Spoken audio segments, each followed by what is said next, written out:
ఏమంటారు సార్? బాగా ఆనందంగా ఉంది. ఎందుకు నీకు ఆ గేట్లు 986 మంది సెక్యూరిటీ రాష్ట్రపతికి ఉండదు, లేదని తెలుసు మనకు కూడా. ప్రధానికి లేదు. నువ్వేం చేసుకుంటాక నీకు అంత సెక్యూరిటీ నీ బుడిది. రెండోది, నీ ఇంటి వెనకాల ప్రజలు ఎంతమందిని కాలగొట్టులు లేపేశా? వాళ్ళు ఏమన్నా నిన్న వచ్చి కొడతారని పెట్టించావు గేట్లు? పిచ్చి పిచ్చి పనులన్నీ చేసేసాడు. ఇదంతా ఎవరి డబ్బులు? మీ తాతగారు కానీ మీ నాన్నగారు కానీ పారా పొలుగు పట్టి పనిచేసి ఎన్టీ రామారావు గారు రైతు బిడ్డ సినిమాలాగా పారా పొలుగుతో రైతే రాజ్యం వెళ్ళాలని సినిమాలో పాటలు ఉన్నాయిలే, అవి తర్వాత మాట్లాడదు. అలా మీ వాళ్ళు ఏమైనా కష్టపడి సంపాదించారా? ఆ డబ్బెత్తుకొచ్చి ఇక్కడ పెట్టావా? 7-8 ప్యాలెస్లు ఆంధ్ర రాష్ట్రంలోనే కట్టించావంట, ఏది రుషికొండతో సహా. ఎవరి డబ్బులు? అవన్నీ ఉంటే పేద ప్రజలకి 10,000 పెన్షన్ ఇచ్చేవాడు చంద్రబాబు. ఇప్పుడు ఈ డబ్బంతా ఎవరిదండి?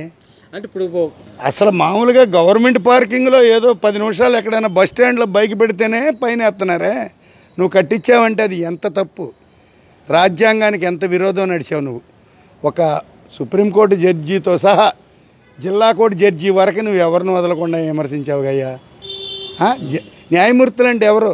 మనం చూడని దేవుళ్ళు. ఒకప్పుడు 500 సంవత్సరాల కిందట ఉన్న వాళ్ళు లేవుగా మనం. అప్పుడు చూడని దేవుళ్ళు ఇప్పుడు కోర్టుల ద్వారా చూస్తున్నాం. జడ్జెస్ నువ్వెవరు విమర్శిస్తాకి? అక్కడి నుంచి మొదలెట్టుకుని నువ్వు ఎంతమందిని విమర్శించలా? నీ చేతిలో ఎంతమంది పోలీసులు కానీ ఇంకోళ్ళు కానీ బలైపోయారు? నీ నాయకులు నీ మీద, నీ ఎమ్మెల్యేలు నీ కార్యకర్తలు నీ మీద రివర్స్ అయిపోయారుగా. మన చూపించారు టీవీలో, చూడలేదా? రాదు కాబట్టి లేదు కాబట్టి గత్తి లేక రాసి ఉంటాడని నేను అనుకుంటున్నాను. నా అభిప్రాయం. అసలు ప్రతిపక్షం హోదా పోయిందంటేనే నువ్వు ఆ రోజున సర్వస్వం కోల్పోయినట్టు. నీకు అసెంబ్లీకి వెళ్ళే అర్హత లేదు. ఇది మహానుభావుడు కామ్రేడ్ పుచ్చలపల్లి సుందరయ్య గారికి తెలిసి రాజనీతి. ఇవాళ అదే రాజనీతి చంద్రబాబు నాయుడు చూపించాడు మీకు. ఇంత బాగుంటుంది పరిపాలన అంటే. 4 రోజులు లేటు, 4 ఏళ్ళు లేటు, 5 ఏళ్ళు లేట్ అయినా చంద్రబాబు రాక తప్పలా. వచ్చాడు, ప్రతిదీ బాగు చేస్తాడు. పోలవరం పనులు అవుతున్నాయి, ఇంకోటి అమరావతి పని అయిపోతుంది, జనానికి వర్కులు దొరికినాయి, అన్ని రంగాల పేదలకి పనులు దొరుకుతున్నాయి, అన్నీ బాగుంటాయి. ఈ కూటమి పైన మనం ఆంధ్ర రాష్ట్రం పేదరికంలో ఉన్నాం కాబట్టి మోడీ మనకి పండుగ ఏదన్నా రాష్ట్రానికి ఇవ్వాల్సిన ఫండ్స్ ఉంటాయి చూడు, అవి తొందరగా రిలీజ్ చేస్తాడు. అన్ని పనులు ఓకే చేస్తారు. ఈ కూటమి జనసేన కూటమితో కలుపుకుని చక్కగా జరుగుతాయని నేను ఆశిస్తున్నా. మేము అంటాం అలాంటి మాటలు. మీ అప్పుడు కొడాలి నాని గారు ఇప్పుడు అన్నమాట కోడెల శివప్రసాద్ గారు అప్పుడు అనలేక వదిలేశాడా? అది కరెక్ట్ కాదనే కదా, రాజకీయం తెలిసిన వాళ్ళు కాబట్టి అట్లా వదిలేశాడు దాన్ని. ఆయన చనిపోయాడు, దానికి కారుకులు ఎవరో తర్వాత సిబిసిఐడి చూసిద్ది, లేకపోతే ఇంకోటి చూస్తారు. అది కాదు. ఇప్పుడు నువ్వు ఫర్నిచర్ ఇంట్లో పెట్టుకుని డబ్బులు కడతానంటే నేను ఎక్కువ ఎదురుకుండా కొట్లోకి లేదని లాకు దొబ్బుకొచ్చి తర్వాత ఇస్తానని ఆ బైక్ వేసుకెళ్తున్నాడు ఆ కుర్రాడు. ఆ బైక్ లాకు దొబ్బి తర్వాత ఇస్తానంటే సరిపోద్దా?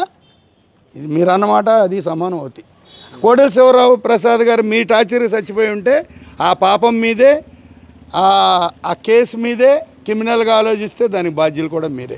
అది అలా కాదనుకో, వేరేగా ఉంటే వేరేగా తీసుకోండి. ఇది నిజం. నువ్వు ఫర్నిచర్ ఎత్తుకెళ్ళి అపచేత్వం జరగాలి, లేకపోతే కోర్టులో సమాధానం చెప్పాలి. కోర్టుకి రాష్ట్రపతి ఒక్కళ్ళు తప్ప, భారత రాజ్యాంగంలో మన ప్రథమ ప్రౌఢుడు రాష్ట్రపతి ఒక్కళ్ళు తప్ప ప్రతి వాళ్ళు కోర్టు ఎక్కిన వాళ్ళే, ఎక్కాల్సిన వాళ్ళే. ప్రధాని కూడా వెళ్ళిన వాళ్ళే. గాంధీ తాత వెళ్ళారుగా. పోలీసులు లేకపోతే జనము ఆ ఉన్న ఊళ్ళోడు ఎదురింటోడు కూడా ఇవాళకి ఆ బార్కెట్లు ఉన్నాయని ఎవరికన్నా తెలుసా? వీళ్ళందరి సంగతి తీసేయండి. మీడియా మరి మీరు ఎక్కడికైనా వెళ్ళొచ్చు, ఎక్కడైనా తిరగవచ్చు, మీకు అన్ని పర్మిషన్లు ఉంటాయి. మీరు చూసారా ఇంతవరకు?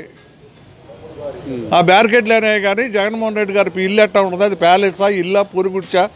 పేద ముఖ్యమంత్రి అంటున్నాడు. మరి ఆయన వాళ్ళ పరిస్థితి చూస్తుంటే చూడండి, మరి మీకే అర్థమవుతుంది కదా. మీరు చూడలేకపోయారు ఇంతవరకు. మీరు ఒక తాడేపల్లి ప్యాలెస్ అంటున్నారు కానీ రిషికొండ ఏంటి బోడిగుండి కొట్టి చేశారన్నారు. ఎవరన్నా చూడగలిగారా? మీరు చూశారు కనీసం ఇవాళ మీరు వెళ్ళి మీ మీడియా వాళ్ళు మీరు చూపిస్తుంటే మేము చూస్తున్నాం.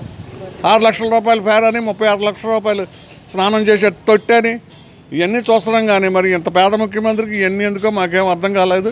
అది జనం అందరూ గమనిస్తున్నారు, అందరూ తెలుసుకున్నారు కూడా. గవర్నమెంట్ స్థలాల్లో పార్టీ కార్యాలయాలు ఎలా కడతారు సార్? కొనుక్కోండి. పార్టీ అంటే ఏంటి? అది పార్టీ ఆస్తే కదా, ప్రజల ఆస్తి కాదు కదా. ప్రజలకేమైనా రాసేస్తారా? కొన్ని ప్రభుత్వ ఆఫీసు కట్టారంటే అది హర్షించవచ్చు ఎవడైనా. అందులో లేనివాళ్ళు, అసలు లేనివాళ్ళు ఏంటి, అసలు ఎవడైనా ఒక పట్టా భూమి దానిలో అదిరించి బెదిరించి దానిలో కట్టేసి వాళ్ళని కూడా దూరంగా ఉంచడం అంటే నెల్లూరులో చూస్తున్నాం మనం. మీ సోషల్ మీడియాలో మీరే చెప్తున్నారు మాకు, మేము చూస్తున్నాం. ఎవరో ముస్లిం అమ్మాయి పాపం, మరి 3 ఎకరాలు ఆవిడదంట, దానిలో కట్టారు. అట్లాగే ఎక్కడ చూసినా మరి ఇవన్నీ కార్యక్రమాలన్నీ మంచి పద్ధతి కాదు కదా. అది దాచుకోవటం దాచుకోవటం ఏంటిది? తప్పే ఉంది. ఆయన అభిప్రాయం రాశాడు, కానీ ఆయన రాసే ముందు ఒకటి గుర్తుంచుకోవాలి. ఆయన చంద్రబాబు నాయుడుకి 23, 24 వచ్చే రోజున అది 80% ప్రకారం 18 ఉండాలి. ఈ 23లో 4, 5 మేము లాగైతే నీకు ప్రతిపక్ష హోదా కూడా లేదు అనేది ఉంది. అవి కూడా వస్తున్నాయి. మీరు పెట్టిన వీడియో చూస్తున్నాం. జనం ఎవడో ఇవాళ ఇదిగా లేడు. మరి అంటే ఆయన చెప్పిందే కదా 18 లేకపోతే ప్రతిపక్ష హోదా ఉండదు అని ఆయనే చెప్పినప్పుడు, మరి ఆయనే ఇవాళ నాకు 11 వచ్చి ప్రతిపక్ష హోదా ఇవ్వమంటే అది ఎంతవరకు? అది చట్టం ఎలా ఉందో, దానిలో నిబంధనలు ఎట్లా ఉన్నాయో దాని ప్రకారం జరుగుతాయి. కానీ అడిగితేనో బెదిరిస్తేనో అయ్యే రోజులు కాదు ఇవి. ఇప్పుడు వరకు బెదిరించే బతికారు కదా.